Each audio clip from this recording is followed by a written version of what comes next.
पण बेरीज शिकले 1 ते 100 पर्यंत. ओके, आता आपण असे उदाहरण घेऊया का.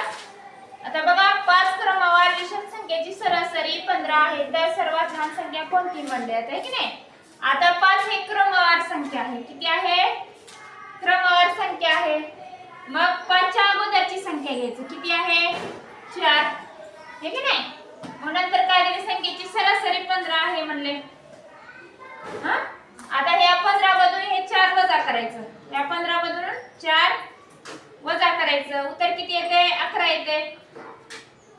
समजलं ना सर्वांना. आणि नंतर मोठी संख्या काढायचं म्हणले की प्लस करायचं. म्हणजे 15 मध्ये 4 प्लस करायचं. किती येते? 19 येते. आणि लहान संख्या म्हणले की मायनस करायचं. मोठी संख्या काढायचं म्हणले की प्लस करायचं. ओके, आता हे कसं आलं? आता बघा, 15 ही सरासरी आहे. आपल्याला 15 संख्या, या संख्येची सरासरी आहे. तर आपण याची विषम संख्या घेऊ. 15 च्या अगोदर विषम संख्या कोणती आहे? 13 आहे, 11 आहे आणि 9 आहे.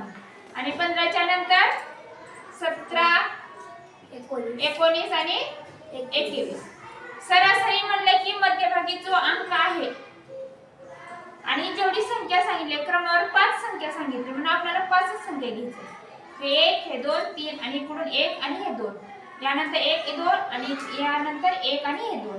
म्हणजे 1, 2, 3, 4, 5 संख्या ही क्रमवार आल्या. हे की नाही. आणि मधली संख्या कोणती आहे? 15 आहे. तर लहान संख्या म्हणल्यानंतर कोणती येईल? 11 येईल. आणि सर्वात मोठी संख्या म्हणल्यानंतर 19 येईल. समजलं आहे का सर्व मुलांना? इकडे लक्ष द्यायचंय. हा, लहान. आता बघा, सर्वात लहान संख्या कोणती आहे? मग लहान संख्या कोणती आहे? 11 आली ना आपली. आणि सर्वात मोठी संख्या